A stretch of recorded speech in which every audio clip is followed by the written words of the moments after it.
You are here because you have a business and you desire to grow that business exponentially. You don't want to grow it linearly. You don't want to grow it incrementally, but you want to grow it exponentially end over end. Well, there are three functions of business. If you're focused on the wrong function, your business won't grow. So what are the three functions of business? Function number one of business is innovation. Function number one, innovation.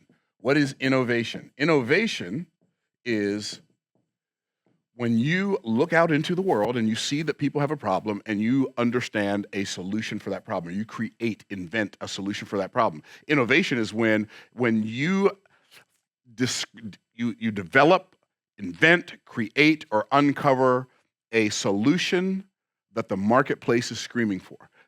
Sometimes they don't even know they're screaming for it. Like, we didn't know we were screaming for an iPhone until Steve Jobs invented it. Right? So the marketplace sometimes doesn't even know. They just know they have a problem, and they may not be able to put it in words. Like, innovation is like, it's like when you have a baby and the baby's crying and you have to try to figure out why the baby's crying. The marketplace is like the baby, and the baby's crying, but the baby doesn't know why the baby's crying. Even if the baby does know why the baby's crying, the baby can't tell you. So you have to innovate. You have to innovate. Look at the problem. Look at the situation. Look at what's missing. Find gaping holes in the marketplace, and you need to create solutions that will fill those holes.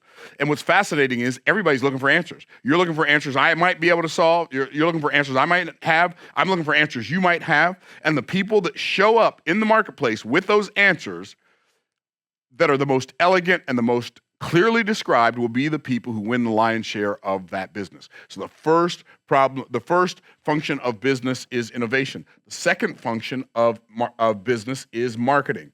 And when I say marketing, I'm going to include sales as a subset of that. So marketing, what is marketing? Marketing is the art and science of discovering and developing in other people a desire for more and more of your product, your service, or your opportunity. And I know I said that really fast, so I'm going to say it again. Marketing is the art and science of discovering and developing in other people a desire for more and more of your product, your service, or your opportunity. Now, when I say marketing is the art and science, the art of marketing is the part that people feel. It's the part that makes people smile. It's the part that makes people say, I don't know, there's something about it, I really like it. That's the art of marketing. The art of marketing is when you are tapping into human nature and human emotions, and you're tapping into what people feel like, that maybe the sounds that they like to hear that make them feel good. Maybe it's the sights, the colors, the fonts, all of that stuff is part of the art of marketing. What is the science? The science of marketing is It's the formulas, it's the patterns, it's the research. It's all of the things that you do that can be measured. Like, you can't measure this is how good somebody feels when they see the color yellow mixed with the color, like, on top of the color blue. You can't measure that. That's art. But you can measure how many presentations does one have to do before they make a sale.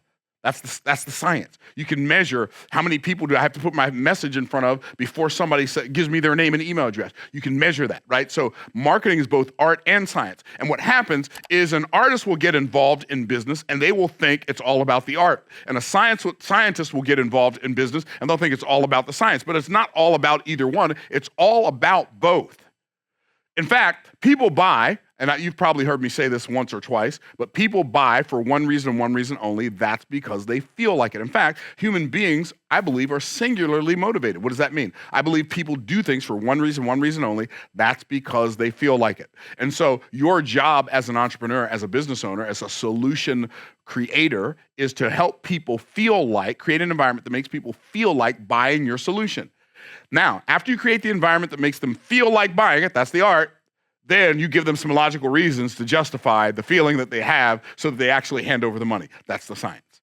So marketing is the art and science of discovering. Now, most people think that marketing is handing out information. It's about disseminating information. It's about handing out flyers. That's not marketing. That's promotion, but it's not marketing. Marketing is not giving out information. Marketing is gathering information. It's the market research, right? It's the art and science of discovering what? In other people, a desire for what you have. So here's what's really fascinating to me. People say, Myron, where do I find people to sell my stuff to? You're asking the wrong question. That's always the wrong question. Where do I find people to sell? But I got this really great thing that I've innovated, that I've invented. Where do I find people to sell this to? You're asking the wrong question. You should be asking the question, how do I make myself findable for people who already want to buy what I already want to sell? That's a better question because there are right now hundreds, maybe thousands, maybe tens of thousands, maybe hundreds of thousands, potentially millions, potentially tens of millions, potentially hundreds of millions of people in the world who would already love to buy what you'd already love to sell if they only knew you existed. And they can't find you. So you know what they do? They buy from the person they can find. How many of y'all tracking? Wave at me, my peeps. Okay, so good.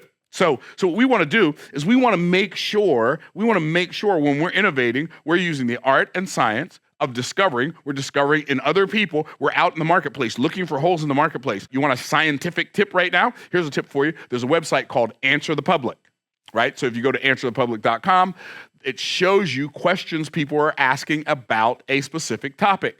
You go out and you figure out the answers to those questions, and then you go create a YouTube video. Then you go create an Instagram post. Then you go create a Facebook post. Then you go create a tweet that solves that problem for people, right? So it's the art and science of discovering, but after you discover the problem, now you've got to develop a solution. So it's the art and science of discovering and developing, right? You developed a solution, and then you developed a more intense desire in the people that you found that have that desire. You intensify their desire to have your solution. So it's the art and science of discovering and developing where? In other people, a desire for your product, your service, or your opportunity. Now, when I say they desire your product, your service, or opportunity, don't be deceived by that. It's not really your product they desire. It's not really your service they desire. It's not really your opportunity. It's the solution that product, service, or opportunity provides for them. That's really what they're looking for. So marketing is the art and science of discovering and developing in other people a desire for more and more of your product, your service, or your opportunity. What's the third function of business?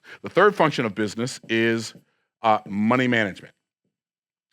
Say, Myron, money management, what's that? Money management is managing the cash flow of your business so the outgo does not exceed the income, so the upkeep does not become the downfall. And I see it all the time. You see people that what they do is they start a business, they have a little bit of success, they go blow a whole bunch of money on something they didn't need. And because most people, it's really interesting. I believe the number one reason business owners mismanage money is because nobody ever taught them how to think negative when things are positive. I bet you weren't expecting me to say that, were you? Say, what do you mean that nobody ever taught them not to think negative when things are positive? See, what happens is most people think winter when it's winter. They think summer when it's summer. They think good thoughts when things are good. They think bad thoughts when things are bad. And we need to flip the script. We need to be thinking about anticipating the day when it's really, really good. I need to be anticipating the day when it's not going to be this good. I need to be preparing for the day when it's not going to be this good. I need to be getting my mind wrapped around, okay, it's good right now, but just because it's good right now doesn't mean it's always going to be good. Because it's like all I have to do is be alive for more than a couple of decades to know the good times don't last always, and neither do bad times, right? And so it's really interesting. King Solomon, the wisest, wealthiest man who ever lived, here's what he said. He said, "Go to the ant, thou sluggard, consider her ways and be wise, which having no guide," that means the ant self-taught, "or overseer," that means an ant is self-motivated, or ruler, that means an ant is self-disciplined, "gathereth her food in the summer, and provideth her food, gathereth her meat in the summer and provideth her food in the harvest." What does that mean? The ant is preparing, uses the good times to prepare for the bad times. And then the bad times, they rest up and look forward to the good times. And that's what we have to learn how to do as entrepreneurs. We have to learn how to think winter all summer. We have to learn how to think summer all winter. I see businesses that are doing $300,000 a year and they got 17 employees. Like, why? What are you doing? What are you doing? You hire people too fast. Hire people slowly, fire them fast, right? As soon as you know they ain't a fit, it's hasta la vista, baby, right? So you need to hire people. Take your time hiring people so you don't end up hiring the wrong people and wasting a bunch of time and wasting a bunch of money, right? People, they have a little bit of success and they go buy a building, they go buy an office, or they go rent an office. Man, my business was doing, hear what I'm about to say now. We were doing $6.2 million a year out of a spare bedroom in my house. How about that? With a handful of part-time people. We think that we have to spend all of this money. I mean, yeah, we bought an office space and all that, but in order for our business to buy an office space, the year we bought this, our business did 8 figures. The year we bought this business. this building. And we could have paid cash for it, but we didn't. We used the bank's money. It's way cheaper than using our own.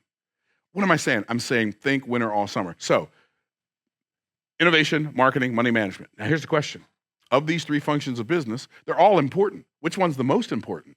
Is that a good question? Because the one that's the most important is the one that we really need to hyper obsess over. Which one is the most important function of business? I'll tell you which one. Innovation. Good guess. Anybody have a different guess or the same guess? Who thinks innovation? Okay, a couple of y'all. Who thinks something else? Yes, ma'am. Marketing. Alana thinks marketing. Who thinks marketing? Two people think marketing. Who thinks money management? Okay, money management. Deborah thinks money management. Now, who's not going to raise their hand no matter what I see? Because we got some of those too. Okay, there we go. Okay, so, all right. So the most important function of business by far is marketing. Why? Well, because if you're good at innovating and you're not good at marketing, you ain't going to make no money. See, people who are good at marketing, they make money even if they're not good at innovation, which is kind of unfortunate, which makes a bad name for those of us who are good at innovation and marketing, right? If you're good at money management, but you're not good at marketing, you're not going to have any money to manage, right? So this is where you need to focus your energies. And when I say marketing, I'm including sales, I'm including like promotions, I'm including audience building, I'm including social media, I'm including all of that stuff. The place we need to spend the majority, it's so interesting. Like, you don't have to be great at a lot of things. You just have to, if you're really good at one thing, and then you spend most of your efforts in building your audience, in your marketing, your business can succeed. It's amazing. It's amazing how well it can succeed. Like our business is fairly successful. It's all relative, right? It's all relative. It's fairly successful. I mean, we do millions and millions and millions and millions and millions and millions of dollars a year. So most people would like to have that as a business. The thing that we obsess over the most in our business is the marketing department. We have more people in our marketing department than all of the other departments put together. And right now, we're looking to hire some people. And guess what we're looking to hire? Marketing. People to edit videos. People who are social. Like, here's what I discovered. If you can solve a problem for people, it doesn't have to be a whole lot of problems. If you can solve a problem for people, and you can build a media machine to let people know you exist, you can become a billionaire. Wrap your mind around that. Kylie Jenner, I don't even know who Kylie Jenner is, but I've heard the name. I know, if she came in here, I wouldn't recognize her. I have no idea. But I heard somebody talking about this as a stat. She became a billionaire when she was 24. She didn't become a billionaire because she was a genius at innovating. She became a billionaire because a whole bunch of people knew who she was. Think about it. What is a celebrity? A celebrity is nothing more than a person a whole bunch of people know who they are. So, my advice to you is to really obsess over solving people's problems and then obsess over making sure they find you. If you do those two things, it doesn't matter. It doesn't matter if you write a book. It doesn't matter if you do merch. It doesn't matter if you do e-commerce. It doesn't matter if you're a coach or if you have an agency. If you hyper obsess over solving other people's problems and then hyper obsess over them and you becoming findable, your business can't do anything but succeed. So, like the video, share it, comment, all that other YouTube-y stuff that you do. And in the meantime, in between time, peace out, Cub Scouts.